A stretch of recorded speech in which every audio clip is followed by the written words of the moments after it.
Yes, I have control over that. Sounds like the man behind the curtain. He is. For whatever reason, this link doesn't have a video along with it. Sometimes that's a good thing. Yeah, that's what I think.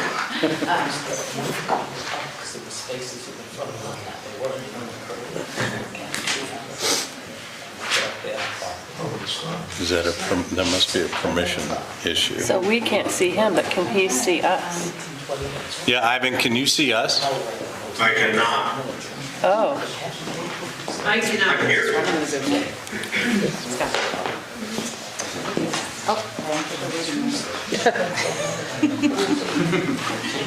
You're in the waiting room? Let's see, yeah. it says, yeah. Oh, yeah, that's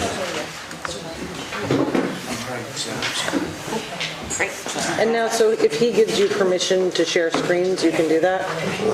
Yeah, you can, Right. Should be able to do it. it'll be fine. Worried that we have to have visual. Hold on, I might be able to. I mean, I don't know I don't know this system. I'm good at it with my system, but I know, same. I just, yeah, I got it. Okay.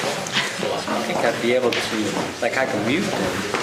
So you would think I'd be able to, I can unmute them, so I should be able to unmute video too, right? Should be able to, yeah, enable video.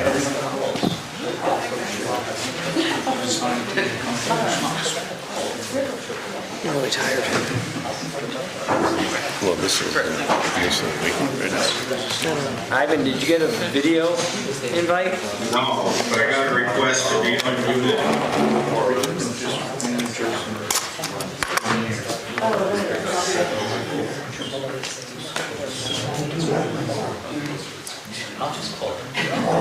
Yeah. It may be the way that I had to sign in. I look crazy. There's another route I'm taking. Let me go back to that to make sure these people. This came out really well. I like that picture. Oh, it's nice. It's nice. It's really good. Did you see the picture? What? The honeymoon. Oh, yeah. I just saw it for the first time. Oh, that? No, I've never, I thought you meant on today's thing. This came out really well. And she's Oh, nice.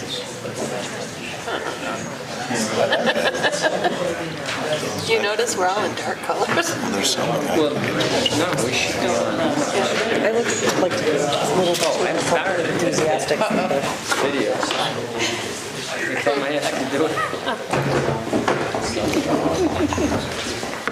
We're just working out some technical difficulties, and when we get that done, if we get that done, we'll get underway in a minute.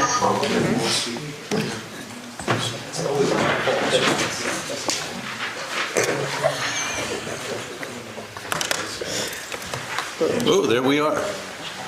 That's a start. That's a start. You see that, Ivan? Oh, there went Ivan.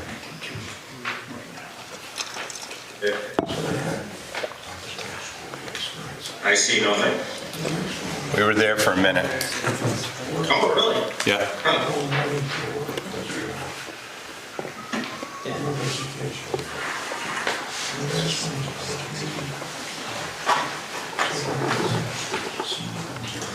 We can see Charlotte.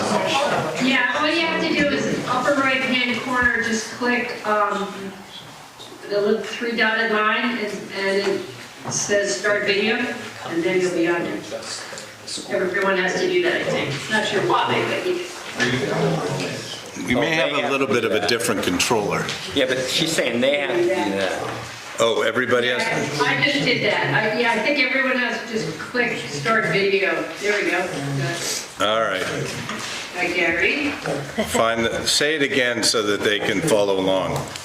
Yeah, just upper right-hand corner, there are three little dots. Click on that, and it should say start video, second one down. Mine says stop video, because I've already done it, but that should work. If you click that and you want your face shown, which I don't really, that's how you do it. And then for us to start the camera again. And I see you guys. Oh, you do? Yeah, when you guys talk. Yes, we can see Yep, it. you can see you. Yep. All right, I'm going to bring the meeting to order, and we'll continue to sort out Zoom, I invite Sylvia to lead us in the Pledge of Allegiance.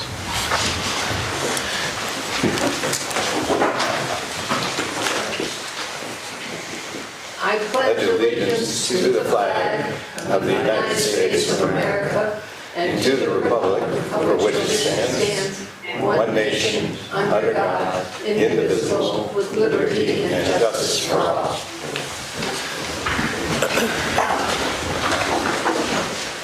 We made some changes to our agenda order, and this is where we have moved public comments, which used to be at the end of our meeting. So if anybody has any public comments, now is the time. And so I'm not sure if we have a mic up there, or Yeah, there is. is there a mic? So if you can make your way.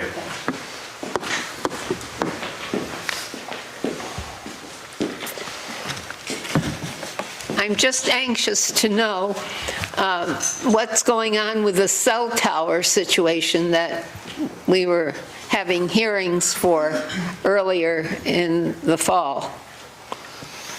Let me turn to Scott. So there's no comment from AT&T's application because they didn't submit an application yet. In a follow-up with Verizon, which is the one located at Hunter Park, they said they would be submitting an application within 2 weeks And that's the chosen site for them? for them. Really? Verizon application. Has that already gotten the Public Service Board approval No, of that site? They haven't submitted the application to the Public Service Board yet. Okay. And I think, Sylvia, that what we don't submit our recommendation until they've submitted their application. So that has the two boards that attended the meeting, you were there, those recommendations have not yet been submitted either. Okay. People have been asking questions recently, so maybe we could get a weekly report in the paper, you know, that's the journal I'm speaking of, or on Facebook or internet or whatever you guys use. I'm not up to date on the computer issues. But anyway, people are anxious to know what's going on that, so maybe we can get something to the public at large. I don't know how many people are listening tonight, but Yeah. You know, that And I would be a think, good idea. As soon as there's developments, I know that it'll probably be in the paper and you'll Well, hear- it just and could be a we'll have short it- notice. It'll be on our agenda too. yeah, well, I don't know how things are going to work out, but people are interested. Thank you. Any other public comments? Yes.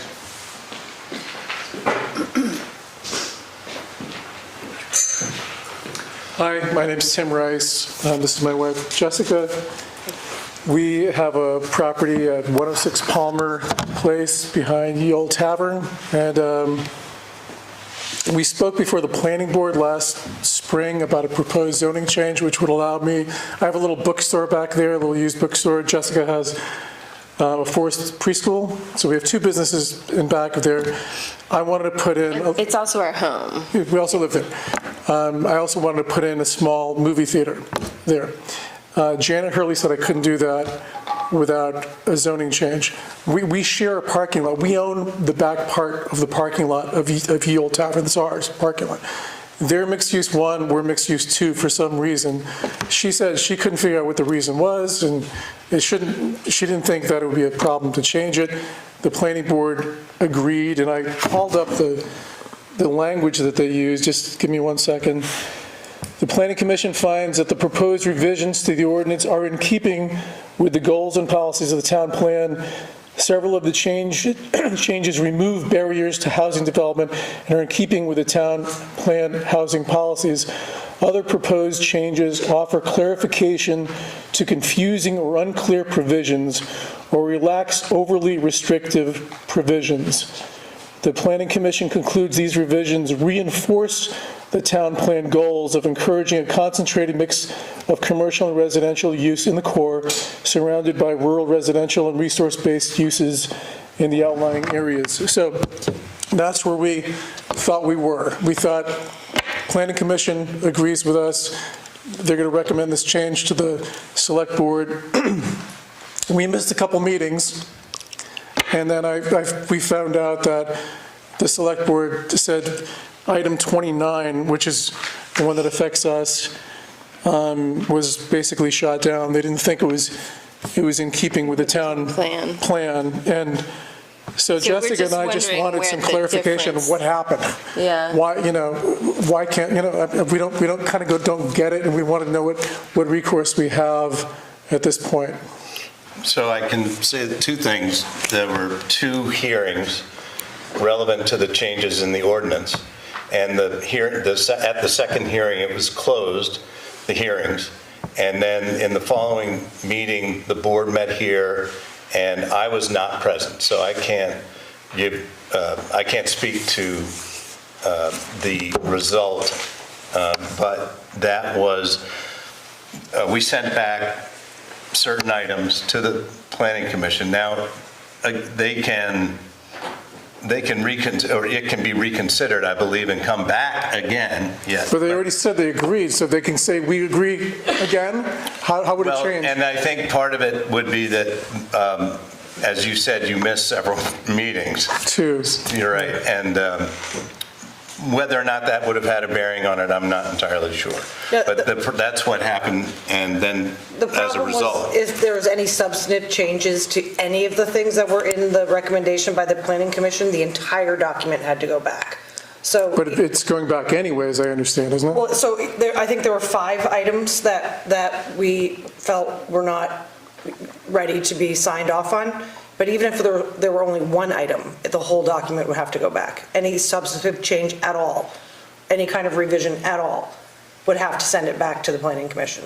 Article 29 or of There's the whole Of the thing? whole entire document. Of their recommendations, that of all 29, if there was one that we didn't think that should go forward, it would all go back. Ivan, do you want to speak to this a little bit too? Do you have anything to add? Well, what I can add is that item 29 was the recommendation to change the zoning lines to accommodate what the speakers want to do.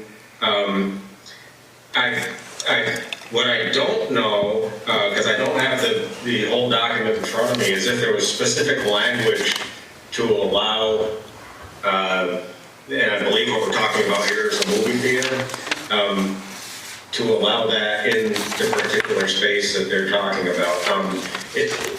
The very limited discussion that we had was that we were a little bit nervous about changing those boundary lines, and thought that it was, one individual had said that it might be considered spot zoning. But other than that, I don't have too much that I can add. If it goes back, Ivan, to the Planning Commission with our recommendations, can they send it back again? Or is it shot down? They could. I mean, what I'd like to do is have a conversation prior to that happening with an explanation. And I'm not sure that I fully understand the issue as it exists right now. I'm sorry, I didn't write down the name of the speaker. But Tim Rice, Tim and Jess Rice. Yeah, thank you. Yeah. So, do I understand correctly that if the zoning line were changed so that you were included in the MU1, that would allow you to do what you want to do? Yeah, according to Janet, I had a couple meetings with her, and then everything changed when she left. Peter said, just stay on top of it, the select board will take it up, and I don't see any problem since the planning board recommended the changes, recommended the change, said it should be, in the bag or whatever, but, so something changed, and I know somebody said it wasn't in keeping with the town plan to have this change. I don't get why that would be the case. The planning board didn't understand why that would be the case. So, I just want some clarity, and if there's any reconsideration, We share that parking lot anyway. There's plenty of parking. It's a commercial, for all intents and purposes, it's a commercial zone anyway. We have only one neighbor. He's fully in favor of my little bookshop, coffee shop, movie theater concept back there. And this isn't going to get hundreds of people. We might get, 25 people, at a screening if we're lucky. It doesn't seem like, it seems like it would be a good thing for the area. I don't know. If it's spot zoning, maybe that's not a bad thing. What's wrong with spot zoning? So, Go ahead, I think I may continue. Just so the board understands, that this change of the zoning line to include that back part of the property would allow this kind of activity to happen, and without that change, it cannot happen back there. Correct. We weren't aware of that particular part of it, and that sometimes gets lost between the transition from the planning commission to the select board. That's very helpful information, but at this point, the board would have to discuss it, and I'd be happy. I have COVID right now, so I'm not going to meet with anybody, but meet with the individuals involved and see what the proposal is, and perhaps rethink that a little bit. Great, that's what we were hoping for, so that's great. Can I try to set up a meeting for after you're recovered with you, Ivan? Yes, that would be fine. Great, okay, Yeah, we'll get that set up. appreciate it. And, I'm going to add just one yeah, thing if go I ahead, can. Lori. Greg. As 29 is written, I believe it's multiple properties that were asked to be rezoned, so maybe one of the suggestions we would make is to separate the properties and individually review how they connect, and do that. So there's some confusion there because Peter Palmer used to own all that property. He separated the Palmer House Motel is separate from our property. Now, they evidently also wanted a zoning change because they wanted to put a restaurant in or something from what I heard, but that's completely separate from what, I think one of the suggestions we could ask the planning commission to is to talk about it as two separate pieces, even though they're connected probably by a boundary. Right. It still extends it Right. differently. I think Ivan has got a good solution, and we'll move forward on that basis. Thank you. So I appreciate you guys coming. Thanks a lot, appreciate you listening to us. Okay. Anybody else? Steve?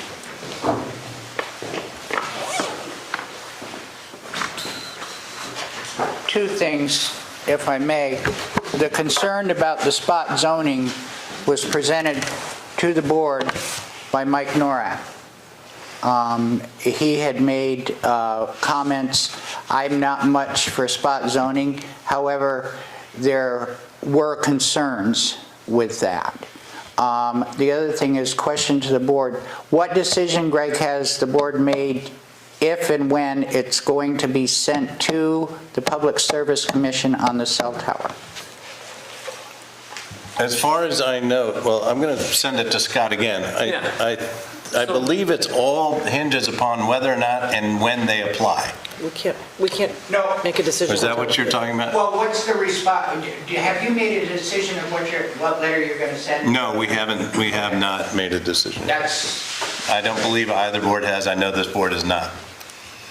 So I can't speak for the planning commission, but this board is not. And I believe We have 30 days after the submission. we were definitely waiting to see what the timeline was, and we Or have, if they would even file an application. and whether they would file right.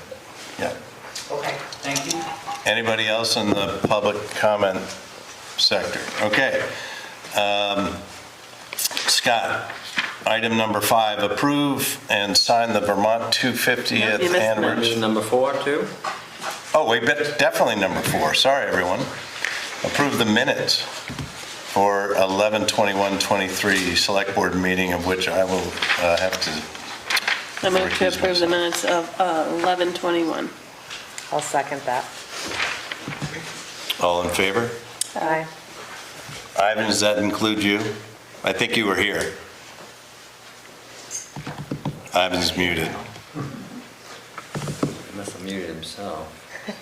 If Ivan was here, I think he would say aye. I'm going to go with 4-1 with one abstention. I'm sorry, I was in another screen, I couldn't get myself unmuted, I voted with the affirmative on that. You voted with the affirmative, okay, thank you.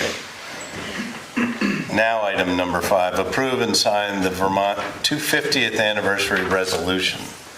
The town, by the way, is also looking for volunteers to form a committee to assist with activities related to the Vermont 250. So 250th anniversary. 250th anniversary, yes, I Right, see. so last meeting, the board had a consensus that they wanted to pursue at least some activities with the 250 anniversary, so we have to sign this resolution, send it back to the state. They're trying to get all the cities and towns in the state to sign on. Right. I don't, I mean, since we've had a consensus, all I need is the signatures on the resolution Yeah, and we'll get Ivan later. after COVID. Unless, Ivan, do you want me to scribble something down for you? That's a joke. As he looks for his, Budget records forward on Wednesday. I have a question, Mr. Chair. there you go. Yes, Steve. With that resolution, and probably directed to Scott, because I don't know what you're aware of, does that involve any budget money from the town of Manchester in that resolution of stuff? Or why do they want us to sign this? Well, there's no state funding, and each town and city is left to their own accord as to how much they want to participate in the anniversary celebration. And the anniversary is when?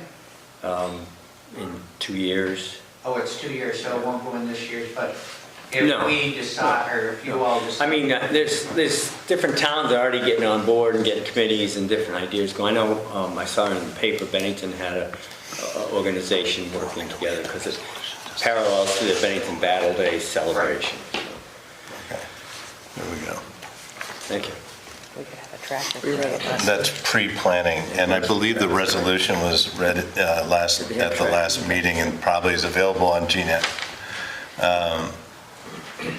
Okay, we ready for item number 6? Presentation of the sediment management alternative reports for Liebrook and Bournebrook by North Star Hydro and Fitzgerald Environmental Consultants. And these two reports detail studies related to flooding and sediment transport in the Bournebrook and Liebrook area and the associated alluvial fan areas. Scott, is there anything in addition that? I don't think so. Where'd Nikki go? Where Nikki Are you going to lead the Yeah. So we're trying to share, we're Yeah. disabled on the screen sharing still. So we're going to allow Nikki to share their screen, and I don't know how to do we that. probably don't need you to. There you go, try that. And if you guys want, go ahead and take the podium, Yeah, that's what I was trying to figure out. and can you bring the laptop with you? I'll bring the laptop with me, maybe I'll use my mouse to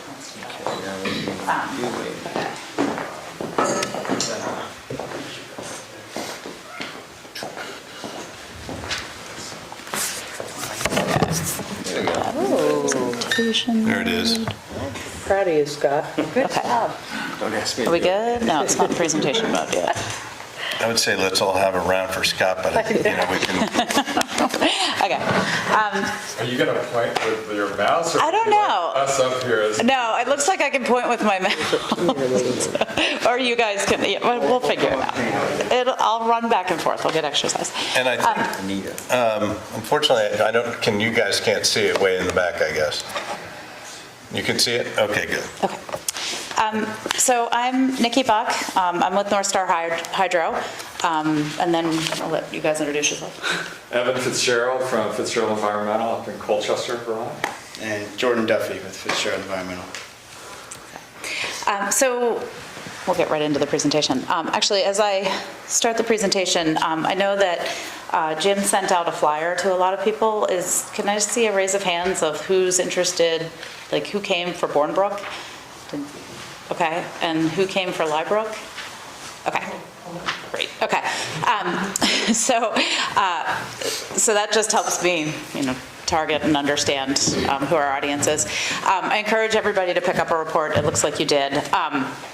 So we've spent over a year studying both streams, and I actually did a project in 2019 on Liebrook, also looking at issues on Liebrook, which have since expanded. So just going through our presentation, we're going to do a quick project introduction, and then I want to give a brief understanding of landforms and introduce what an alluvial fan is, because to understand what's happening, we need to understand kind of the science and what's happening with the land. And then we're going to talk about some of our observations and findings, and then introduce our proposed alternatives, and then do the same with Liebrook for observations and findings, and then introduce our alternatives. And then we'll take questions. And I think the select board allocated an hour for us. I really hope that I only have a half-hour presentation, because I expect that people might have questions. So we'll get into it. So as you are aware, Liebrook and Bournebrook have experienced significant flooding and a lot of sedimentation multiple times over the last 10 years, and even more. My idea, or my hypothesis, is that Irene really kind of destabilized some of the banks up there. I didn't investigate it post-Irene, so I can't directly say that, but that's what I suspect. So in 2021, after the July storm, the Bennington County Regional Commission secured funding from Vermont Emergency Management Resilient Community Fund to study sediment loading and flooding along both Bournebrook and Liebrook.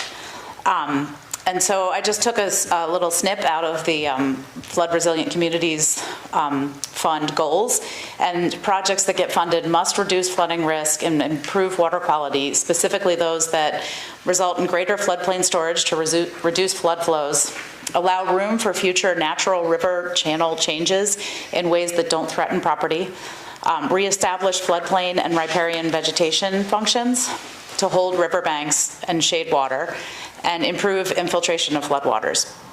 I think the key one here is that second one, to allow room for natural river changes in ways that don't threaten property, is something that we really kind of held tight in our investigation. So to introduce the two companies, I'm with North Star Hydro. North Star Hydro is a two-person company. I am the Vermont office. My business partner is in Maine, and the two of us are both scientists and engineers. We study river functions and predict how they will respond under flood conditions. We do field investigations, and then we really specialize in building computer models based on that field data, and use those computer models to predict flooding and sedimentation and river change. I don't know if you guys want to introduce yourself, or have me keep going? Sure. Fitzgerald Environmental. We're a small consulting firm in Colchester, Vermont. There's 8 of us. We've got a quarter of us here. We focus on water resources consulting, rivers, floodplains, stormwater, and a bit of wetlands work too, all around the state of Vermont. So looking at the big picture on both Bourne and Liebrook, problems on both river systems stem from historical development and the berms, and putting berms on alluvial fan systems. And we're going to describe what an alluvial fan system is later. And by historic, I'm talking like 200 years. This is nothing that anybody in this room had control over. In recent years, we've seen significant increases in rainfall throughout Vermont. And those high flow events coming down out of the mountains are driving significant amounts of sediment out of the mountains and into potentially your backyards. The high flows have destabilized upstream banks, which has introduced the ability of even more material to come downstream. And when the channel becomes clogged with sediment, then there's no space for the water, so the water comes even higher up out of the banks. We know that NCRS, Natural Resource Conservation Service, was out there and they had designed a project, and they've removed feet of sediment from both streams. And we knew that was going to happen, and so we incorporated that work. They had presented us with proposals for how they were going to do it, and that work is incorporated into what our study looks at. So the project goal is to find alternatives that will manage sediment loading and minimize these emergency fixes, and hopefully reduce flooding, and also create a more resilient system that'll last longer. So just to do a quick science lesson, and this is where I can try and point with my screen. Okay, so this is the Lye Brook, where it comes out of the Green Mountains and passes under Route 7. This is a LiDAR hillshade, so it's kind of looking at the elevations and so that you can kind of see the different elevations. And you can see that it has this alluvial fan pattern right in here that's got that fan shape and then I've got a diagram down here. So water comes out of the mountains carrying sediment, and it deposits that sediment in the active channel. And then it fills up the active channel, can't fit anymore, and so it goes over here, it carves a new active channel and starts depositing sediment again. And then that happens, it fills up and it goes over here, and this just keeps happening over and over and over again. Where's that light going? I don't think the mouse is working on this. so It's working, I can see it, You but can it's see- not lit up. Okay. Can you So, make it? Yeah, See, she's down on the bottom left. Picked up on a mic, but we'll see. Just speak, just I'll be speak loud. nice and. Yeah, I'm good and loud. Okay, so here you can see the alluvial fan. So it's a narrow mountain canyon, which is definitely what Lye Brook does. And it comes out, and the channel gets filled with all of the sediment that's coming out of the mountain. As that channel gets filled, it switches to a new channel, and then it fills that new channel. And that channel rises up, so it's above the land, and so then it switches to the next channel. And it continues to do that. And what you can see up here is you can actually see some of these historic channels all through here. So like I can see a historic channel here, and there's some historic channel here. And what we've done, we humans, have pinned Lye Brook to this edge of the mountains. And that was done back in the 1800s. And we've built berms along here so that Lye Brook can't shift. It no longer has that ability to deposit the sediment and then continue shifting to build out the fan. And we don't want it to shift because we've developed up here. But that's the cause of a lot of our problems right now. So we can go to the next slide. So that's. Where's the culvert? Which culvert? Across Route 7? Oh, Route 7? The Route 7 bridge is right here. And this is the big V-Trans berm, and then it comes out into the other smaller historic berms. You can see it here too, in aerial. But the berm only goes so far, correct? Historic berms are throughout, like you can even see some down in here. That's not true. That. Steve, I'm gonna stop you right there. Let's get through the presentation. Yeah. And I really would appreciate it Yeah. if we don't use terminology like "that's not true" to somebody who's presenting, and then we'll get through it, and then we'll. It's not true, Well- and that's what needs to be shared, Greg. Steve, I'm not an engineer, and I don't think you are either, but I think we're talking to an authority on the matter. So let's get through it, and then we'll have questions after.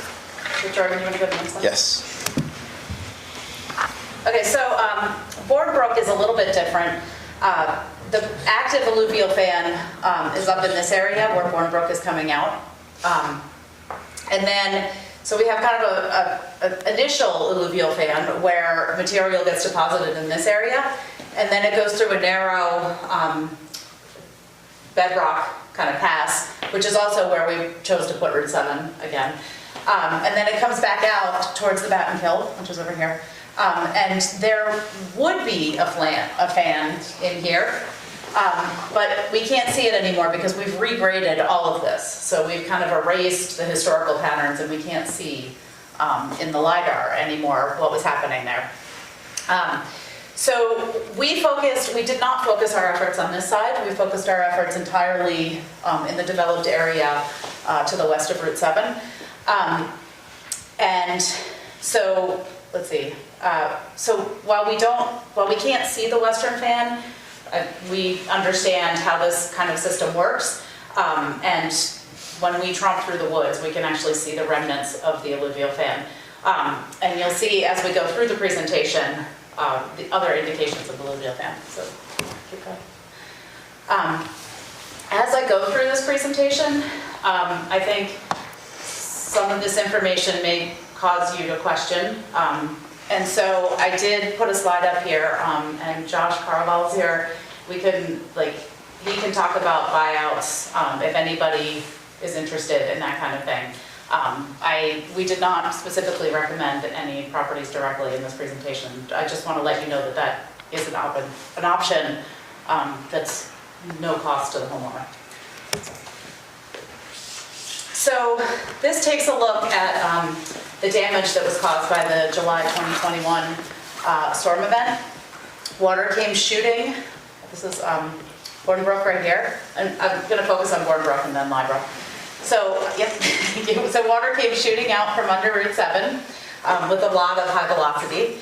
And then it came here and it broke. There's a small berm right through here. It broke that berm and some water flowed down around the manufacturing building on Natural Form Way. Water continued in this direction and then broke through another section of the berm here and again flooded this way. My understanding is that there was about 1 to 2 feet of water in this corner of Natural Form Way building. So that water, as it continues to flow, it keeps bursting out of these berms. But in this, unlike Librook, in this situation, it was just water. We did not get a lot of sediment at that location. Then we go farther downstream, waters went to the north, and then it leaked out through a very small berm into the Green Mountains Estates area, and then deposited a massive amount of sediment in this area.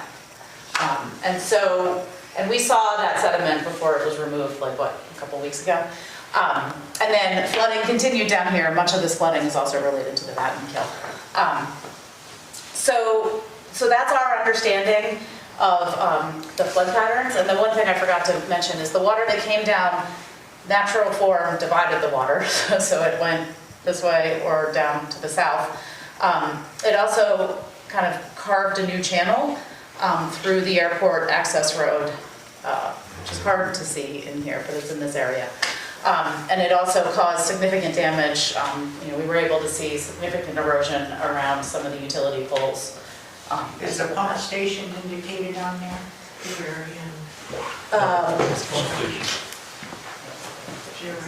Oh, okay. So I guess the pump station is right here. Yeah. That was in the flooded area? Well, I don't know what. Okay. Jordan? So that was the map that the state collected for us, and Vermont River Engineers. So this is a map that we put together that puts the FEMA flood map, which is highlighted in red, we calculated the elevation of the houses in that area. And you remember how I described the alluvial fan, in this case Bournebrook is pinned up here to the north, and it's filling this channel. And so the alluvial fan is ready to shift. This is now one of the high points, and all of the houses that are red are below the elevation of the channel. So it's just a challenge. It's a challenge that we're faced with right now. The buildings that are orange are at or slightly above the channel. And then the buildings that are yellow are 5 feet or more above the channel. And that's just the channel. That doesn't count the water that's in it. So that, I think that kind of helps understand why we're facing some of the problems that we're facing. Jordan? Another historical slide that we looked at, we were able to look at old aerial photographs before the area was developed. So this is imagery from the 40s, 1942. And we can see kind of scars on the land of how water used to flow back in the 40s. And so we can see that there were historic flow paths coming out of Bourne Brook, going across the land. So you can see these two did, in the 40s, exactly what we saw the behavior of the storm in 21. And so that's just another data point that we have. Also, we can see that water naturally went this way, kind of right down Natural Form Way. And we're seeing that same pattern in today's flood events. So, Jordan? So when I introduce... Sorry, real quick, you have Route 7 in there just for reference, right? Oh, yeah, Route 7's right here. Yeah, I know, but it didn't exist there. Oh, sorry, there. What was that? Yes, Okay, yeah. just for reference. You just have it for reference, right? Yeah, no, it's not in the picture. Just Likewise, all of the building footprints are in just for Yeah. reference. Yes. Yeah. Yep, thank you. Okay, so when I introduced North Star Hydro, I said that we go out and we collect field data and as much other data as we can find. And then we pull all of that information together and we build a computer model and try to get our computer model to represent what we've observed. So this is the computer model, and I chose to display, I had a computer model that was based on the observations that I had before the NRCS work. I wanted to show what you would expect now. And so you can see here, without any changes except the excavation of the channel down here, we have water leaking out. And this is what kind of we would expect from flooding patterns. And what I'm estimating is that the storm that we saw in 2021 was about a 10-year event, and that we could expect more flooding if we got a larger event. So, keep going. So one of the big aspects of our project is that we know that we have flooding, and there's a bit of a recognition around with us that the flooding and the sediment go hand in hand. The flooding is actually in some ways less of a problem than the sediment because the sediment is driving additional flooding. So when we looked at our study, we were really looking at ways to manage the sediment so that there was space for the water and it wasn't getting clogged up. And so I just wanted to present to you, like, the NRCS work is good. Even though so this is after the work that was just done. This is before, and you can see that there's more flooding up in this area and down in the Green Mountain Estates than there is after the recent work. But the recent work really doesn't solve the problems that we're seeing.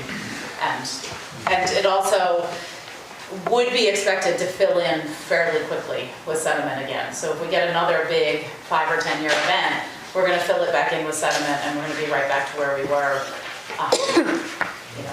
a month ago. So, go ahead, Jordan.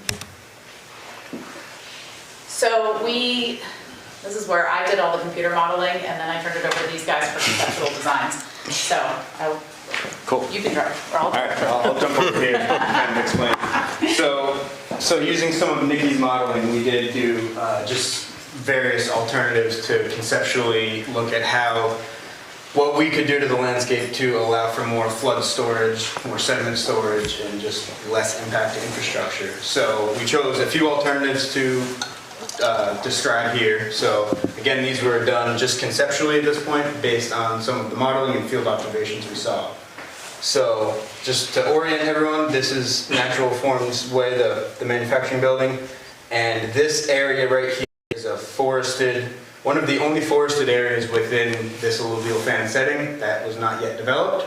So we focused a lot of attention here. And one of our first conceptual designs was to cut this down. There's a berm along the bank here.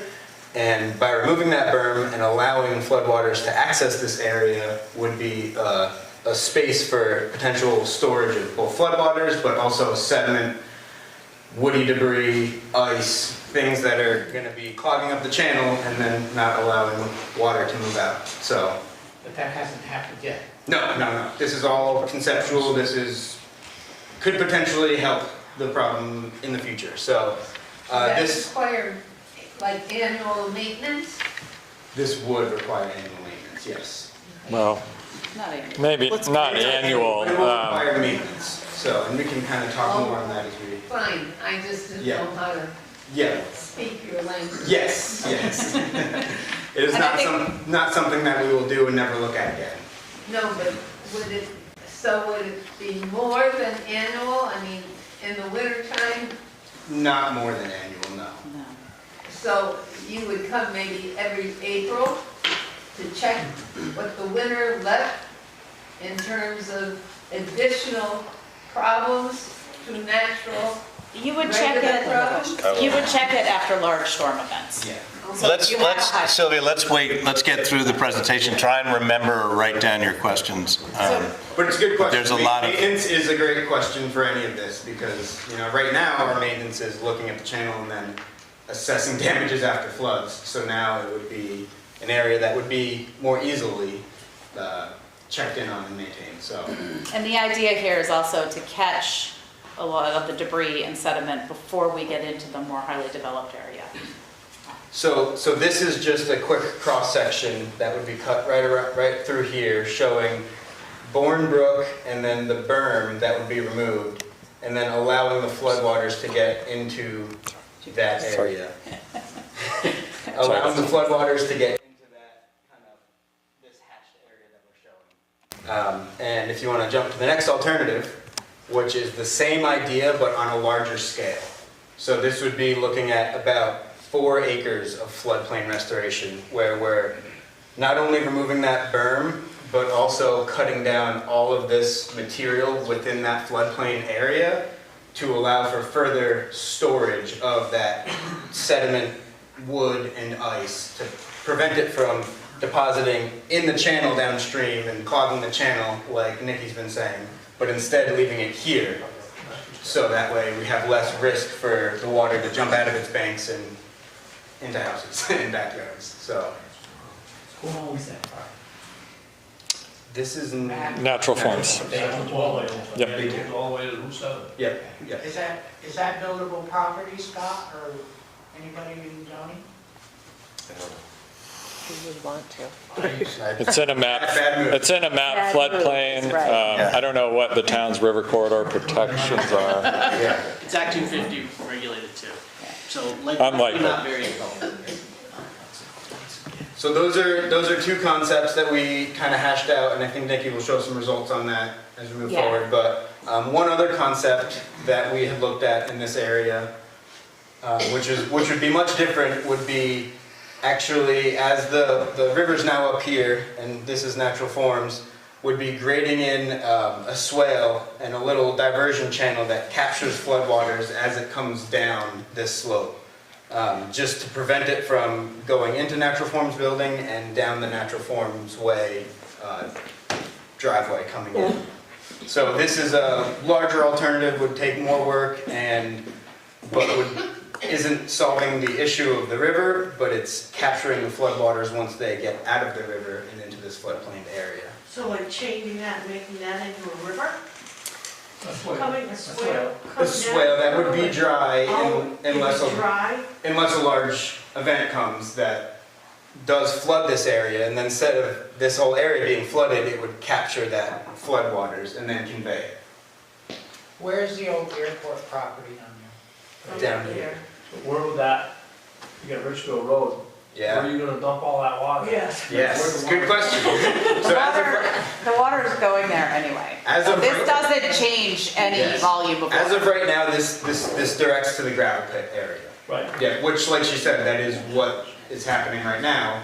At least water that's coming through Pretty this much area. eroded anyway, gone. Yes, yes. Almost level with Richfield Road now. Right, and if this were to ever move forward, there's a lot more analysis and design that would need to go into Right. this, but conceptually, getting this water safely. That's your far reach, Yes. you know what I mean? Correct, yeah. We So, like your first idea better. that's why we present multiple alternatives. I am the one who suffers with this alternative, as the water washed away the driveway to the airport. Yes. And I had to construct a bridge Yep. to repair it, but I don't think that bridge will be able to resist. Right, Not more water. Too. Yes, And that was $30,000 expense. yes. And again, if this were to move anywhere further, that would be a major consideration within the design moving forward, would be your... As long as you created the bridge, that's right. But Well, then, we wouldn't be doing that without considering that. Yeah. And I'll reiterate again, this is just capturing the water that's already going to that spot. It just prevents, this swale prevents the water from ending up in the natural form offices. So it's just a property loss prevention strategy. I think. So those were our three alternatives for the site. So we can move on. So I've got a quick slide. So looking at alternative C, which was our largest 4-acre alternative, I was able to run a sediment transport model, which doesn't just look at how water flows through the system, it looks at actual material flowing through the system, and so it can tell me what size material is flowing, whether it's eroding at that location or transporting at that location. And so I ran the existing conditions with the work that was just completed, and I wanted to compare that to alternative C. And so what you can see here is if it's blue, it's eroding, and that means that it's actively picking up sediment and taking it downstream. And if it's green, it's minimal deposition. We might see some sand, but we're not seeing significant material being dropped. And then if it's yellow or going towards red, we're seeing significant material deposited at that location. And I think it's important when we're looking at whether or not to do some of these sediment management alternatives. As it stands right now, Bournebrook is actively picking up material for the bulk of its flow through this section. And then when it gets to about where the NRCS work was, because it needed to happen, it drops all that material. So it's actively picking up material, and then drops it right in the residential area. And by dropping it, we end up with 1.5 to 2 feet of material that raises the channel bed, which is going to raise the water surface and increase the flooding. And so that would be expected if we don't do anything. So then looking at alternative C, and I ran alternative C, so a sediment transport model takes, I have to run them for about 60 hours, so it takes about 2 days. So I'm limited on how many of these I can run. So if I just ran alternative C, what you can see here is that it prevents that erosive environment. So it's not continuously picking up material. It's picking up material in here as it shoots out of Route 7, and then a little bit in here, but then it's dispersing. And I'm allowing for some minimal deposition in this new area, but then I'm also allowing for good deposition right here.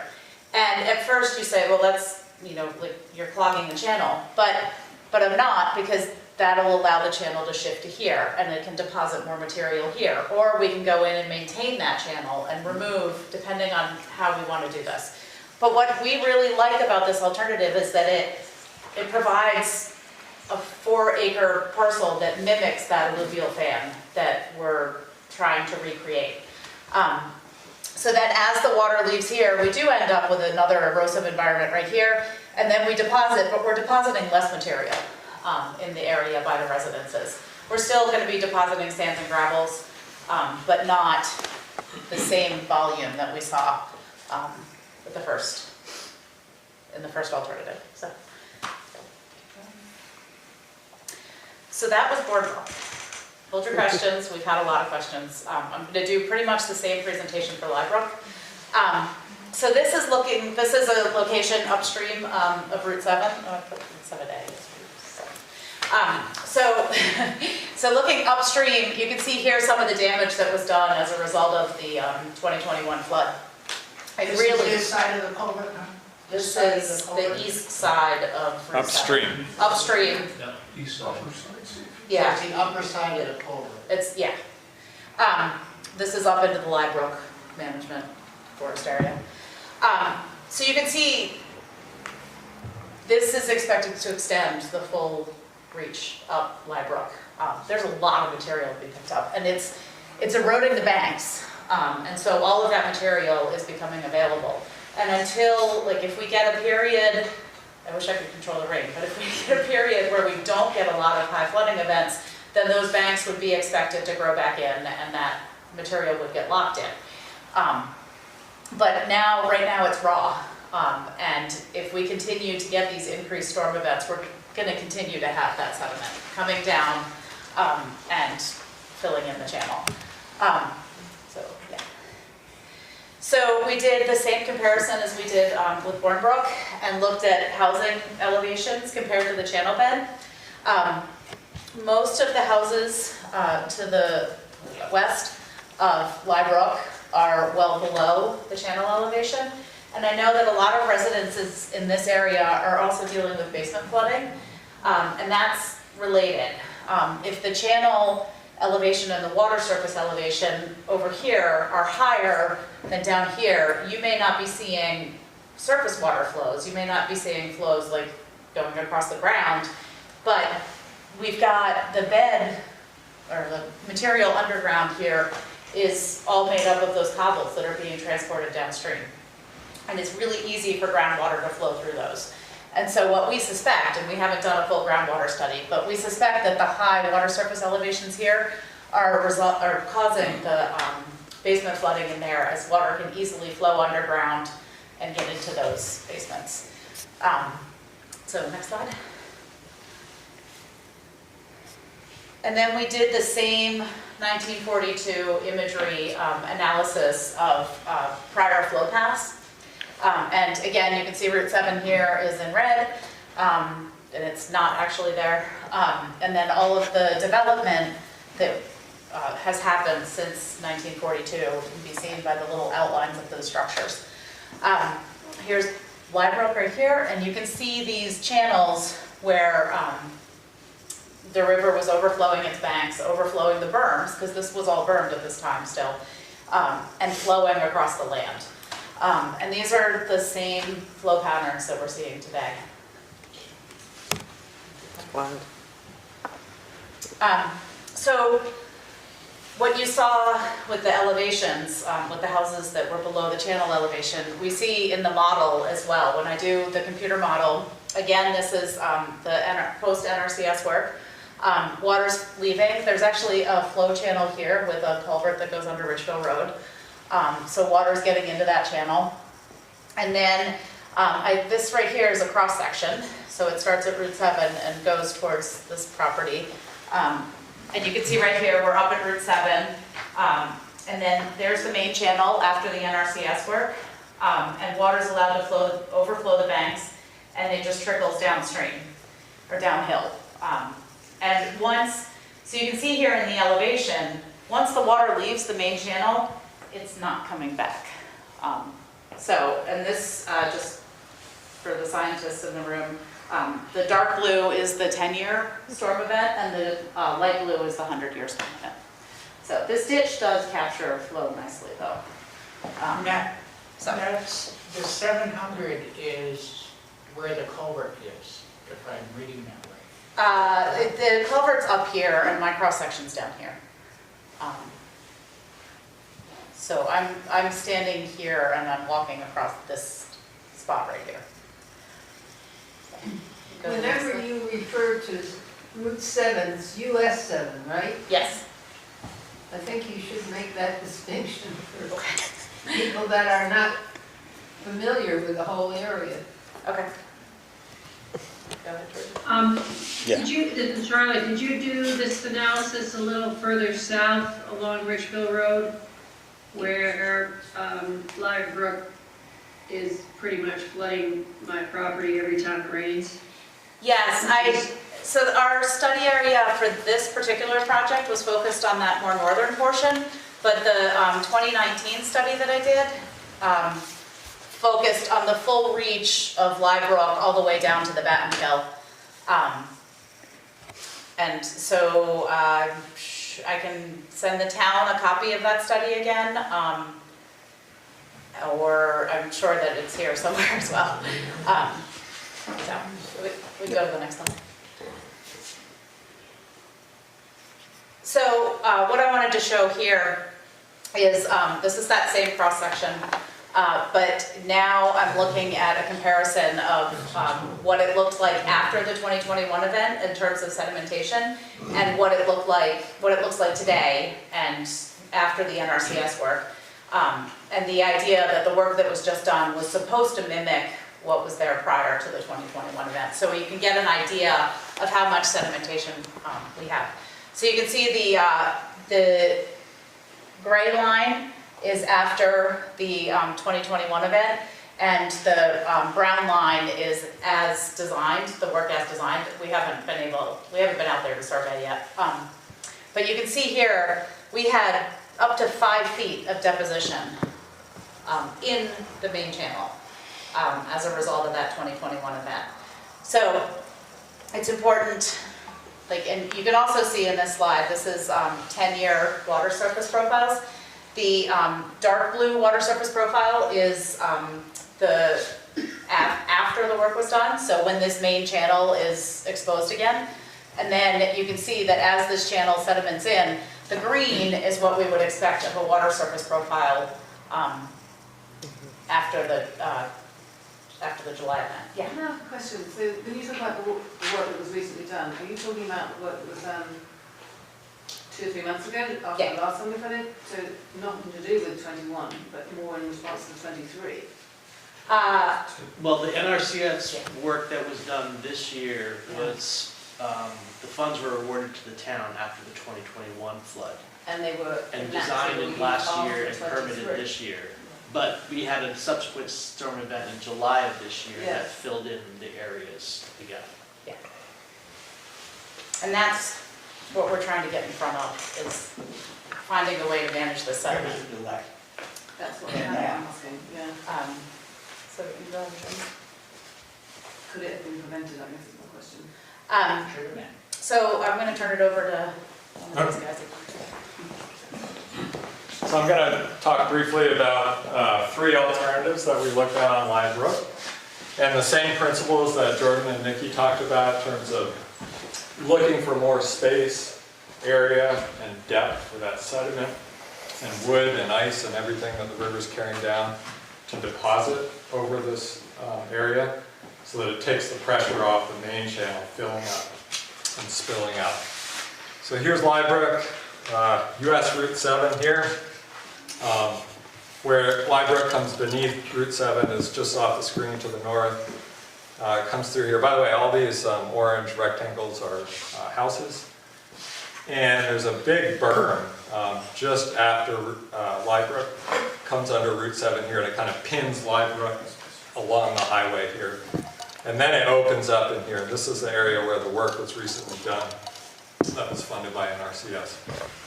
So the brook is spreading out in here, but there's some historic fill and even some mill ruins in this area here. And so the outline here is indicating the area where we excavate about 2 to 3 feet. You can see in this cross-section here what that looks like with the dark bold line. And this would allow the river to basically deposit more material out this way. So you would dig that out, is that what you're saying, in that area? Correct, yep. And that's the mill area? And There are some mill ruins in this area here in the kind of southern or southwestern portion of that. why wouldn't you recommend digging out up above the culvert area? We'll get to that in a minute. Oh, I'm sorry, okay. Okay, next slide. So this is alternative B, it's about an acre. Alternative C is very similar, we're just going to expand that area up. And there's another berm here that's not quite as tall as the Route 7 berm, just down from here. And some of this was taken out in the recent work, or a portion of it was. But this alternative would actually propose to take more of it out and allow more of that flow to kind of get out of the banks and into this area further upstream. So it's a little bit bigger, more extensive cut. Again, you can see at the cross-section it's about 2 to 3 feet across that area. Now, this area is currently vegetated with woody vegetation, just like the area on Bourne Brook where we're talking. We found in these environments where there's a lot of water the pioneer species that grow in here will quickly come back. So even though there's, you know, a short-term ecological impact of cutting those trees, we'd expect that recovery to happen pretty quickly. Next slide. To your question here, this is alternative D. So here's US Route 7. Nikki showed a picture earlier on of standing right in this area, looking up, and you saw all the raw banks and the sediment that's coming down in this area.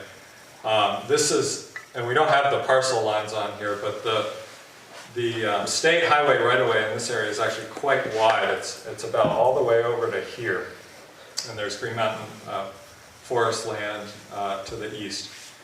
So this would be actually somewhat taking advantage of the pinch, right, in the highway bridge, where floodwaters are slowing down and sediment does tend to deposit. But really just widening this area out, creating, there's already a bit of a floodplain on one side. We'd be creating another floodplain on the opposite side, on this south bank. And you can kind of see that here in the cross section. This would be a substantial cut. It'd be about 6 to 7 feet cut off of this kind of high bank here to create more room for sediment to deposit there. We've run this idea initially by VTrans. They are open to the idea. They didn't initially dismiss it, so we'd have to do a bit more discussion about what the maintenance requirements would look like here, because it would probably require significant maintenance. But the access is pretty easy. It's right there on the highway. It's right in the right-of-way, so it's perhaps a bit less tricky than the maintenance that would be required. Do you have an downstream. old, like you did on Bournebrook 1940? We had one up a minute ago. We might, if we want to pull it back up, we could, but what's your question? Well, there was, if I'm not mistaken, before that, the new US 7 was put in, there was a pond area similar to that, down on that side. Okay. And I think it was filled in. The Liebrook was completely rerouted. Right, right. They created a new channel for Liebrook. And so it's really difficult to even, I've studied it a lot, and it's really hard to show what it used to do. But Liebrook, like if we were to say that Liebrook crossed US 7, which it didn't because Liebrook's not there, or because US 7 wasn't there, that crossing would be farther south. Right. Liebrook used to come more like this. Yeah. So there was more space in that area. But then they built it up to put it in US 7. Has the question come up about that culvert being the wrong size and at the wrong angle? So we're going to keep going. I have looked at that, but not part of the study. I looked at it in previous studies. So, Jordan, I think we're on the next. Okay. So for Liebrook, for multiple reasons, running the sediment transport model was not doable. But I was able to look at another measure of sediment transport, which is the shear stress of the bed. So that gives me an idea of what type of material is going to be in transport at different locations. And so with alternative B, we are able to move more of the cobble material, and we're depositing more of the silts and sands out in here, but we're getting more of the floodwaters under control and allowing this area to deposit and still protecting structures over on this side. Alternative C, which I prefer more, because we're able to deposit some of that larger material. The greens I'm depositing gravels, and so I can get those out of the channel itself and to deposit them in this area. And then again, we've built it so that it protects the structures over here. If you can remember back to one of my old slides, there was a a flow channel that went through here and went through a culvert down here. We have designed into this situation to get rid of that outlet so that we can truly protect these structures from the material and the floodwaters. And then you can see also in alternative D, by opening this up, I'm not just ripping sediment through underneath that culvert, but instead I'm allowing some of it to deposit. And I've got gravels depositing out in here and cobbles in the main channel, and then we would go in and maintain it and do it again. So, but ideally, we're preventing a lot of that material from ending up further downstream. So this gets us to the end of our presentation because we knew you'd have a lot of questions. Again, I encourage you to pick up either report. This presentation was so short. There's so much more information in the reports. And so hopefully with this, with our explanations, you're able to more easily read the report and understand the reports. So with that, I'll open it up to questions. I'm going to open it up to questions. Oh, sorry. And thank you very, very Yeah. much. That was a really good presentation. Thank you. So if, in the interest of time, if you hear the answer to your question, if you're going to ask a question, please don't ask it a second time. And I'm going to start with Heidi. I'm going to start with the board first, and then we'll... And I have somebody on And I know, Seth, you're waiting. I'll come to you, too, and we'll get everybody. I'm curious about the cutting process, like if you find a place where you think it'd be an appropriate place to redirect it, and let's say we're talking about one of the 3-foot areas, and so what does that look like in terms of vegetation? Are you literally taking everything out and carving 3 feet into the soil, or are you leaving certain things? Like, how does that work? The way it's shown there is actually like really removing all the vegetation that's there and cutting. What we probably do is sort of take that topsoil and reuse it, but at a lower elevation so that the plants could grow more easily down. Basically, we're taking off, historically deposited material that trees are currently growing on. And we're trying to get that elevation lower and get the same vegetation growing back. But yeah, it'd be an excavator in there cutting away and basically exporting that material out of the floodplain. But then it would grow back, like material would grow back relatively quickly. Like none of us are trying to leave a scar on the land. We're trying to leave, create a more natural system. Anybody else on the board? When we say we, in terms of cost, what are we talking about? Yeah. Good question. So there are cost estimates in the report. And then there's, we can look at getting matching funds as part of, There are a lot of, and Josh, feel free to chime in, but a lot of the federal programs for this kind of flood resiliency have, just like in flood recovery, federal, covers about 75%, and typically the local match is about 25%. Although I know there are ways to leverage other state funds with that. No, we're familiar with leveraging.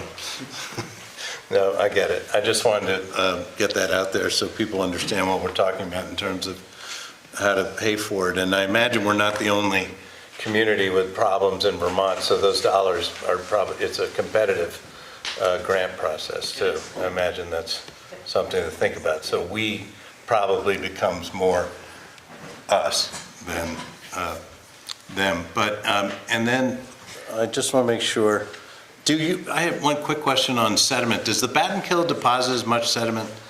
Do you see on when these flood events happen? So you can go talk to Dorset. But same thing, same kind of thing. But where it comes down through this area that we're talking about, it's No. mostly from Bournebrook and Library. Yeah, Okay. yeah, in fact, there's like so much, again, we've been working on this for a year. I have a great photo looking across the Battenkill at the sediment deposit coming out of Bournebrook, and it's just cobbles rolling into the Battenkill from Bournebrook. And on Liebrook, all C, is that, a lot of that is V-Trans land? D, alternative D is all V-Trans land. D is all, but is any of it in V-Trans on C? C is not. Okay. That's all I had. Anybody else? Seth, are you still there, or did we lose Seth? I think he exited. Uh-oh, all right, we'll open it up here. Tom? When you talk about sediment, when you're talking about after a large event, there's also sediment being deposited during normal heavy rain, not huge flood events. Yep.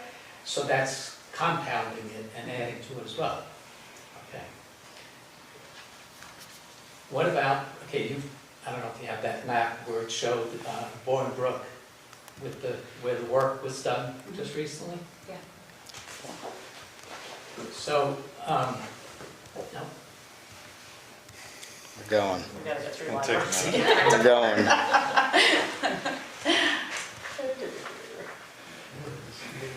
How about this one?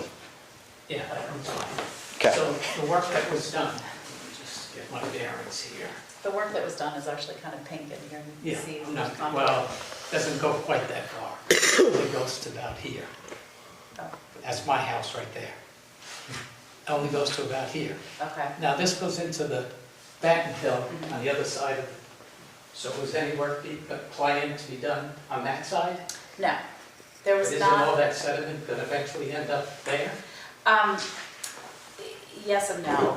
A lot of that sediment was dropped because of, when you have floodwaters coming through this bridge, it's restricted and they kind of back up a little bit. So a lot of that sediment gets dropped before the bridge, under Ridgeville Road. And so, but some of it definitely does. I mean, there is, but it's. Because a lot of the trees and things that wash down ended up down by Yep. Union Street and Yep. blocks the Batten Hill down there. Mhm.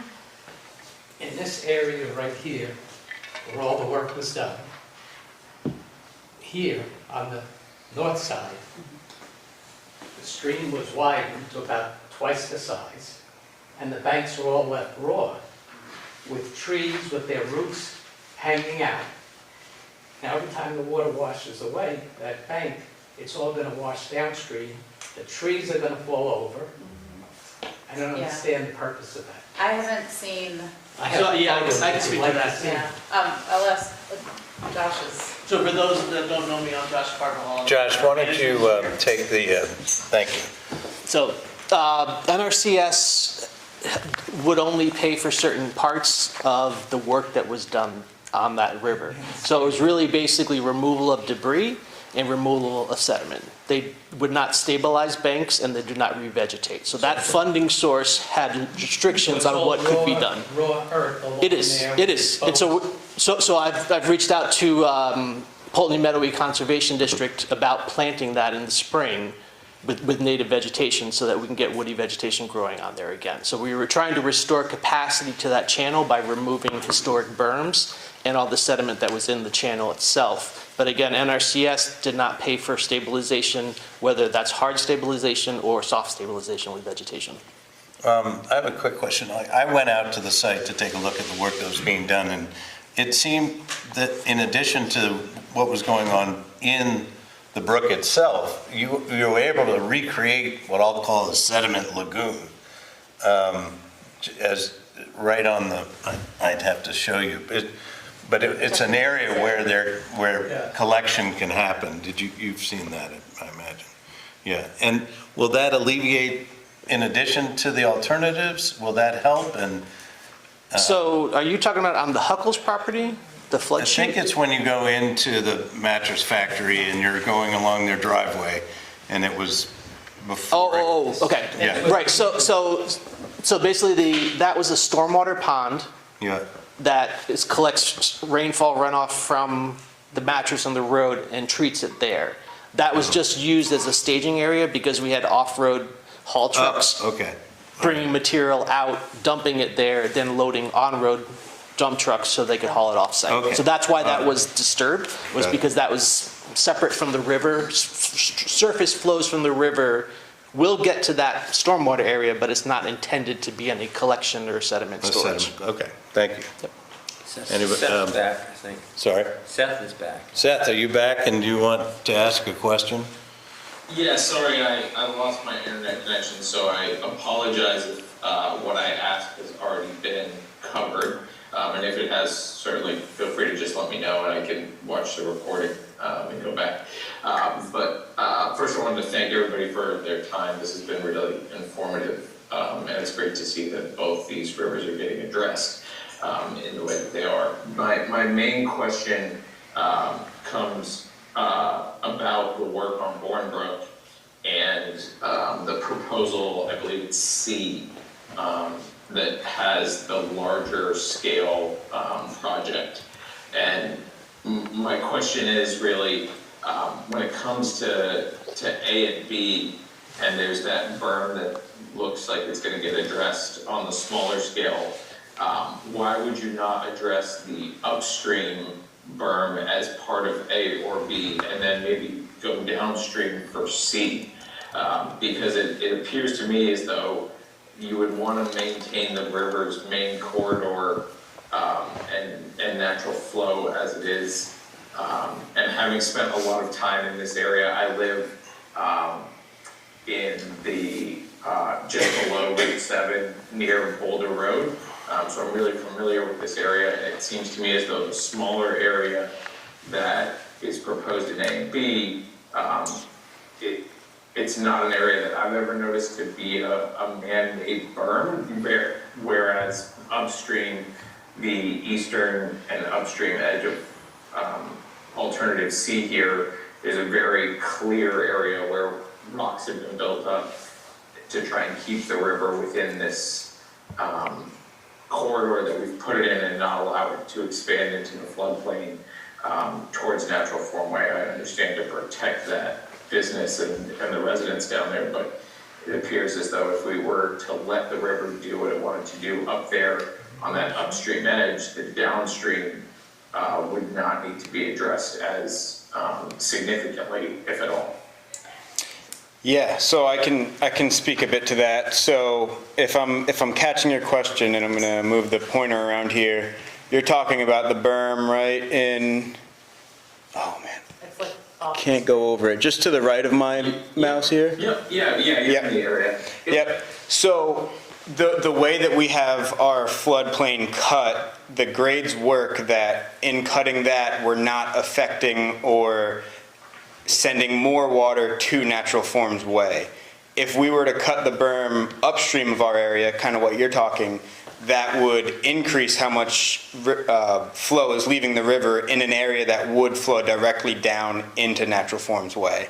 So, let's see, so right about here, you can see that there is a ridge in the topography if you look close enough. So anything that we would open up downstream of that would essentially start to shed off this way and go back towards the river with our grading. But if we were to remove that berm over here, it would still want to go down this way towards Natural Forms and kind of putting them in further risk and even more vulnerable. So looking at that landscape, we do want to keep that berm in place. If that makes sense to you, Seth. We're about to come out into the audience. Heidi, go ahead. Yeah.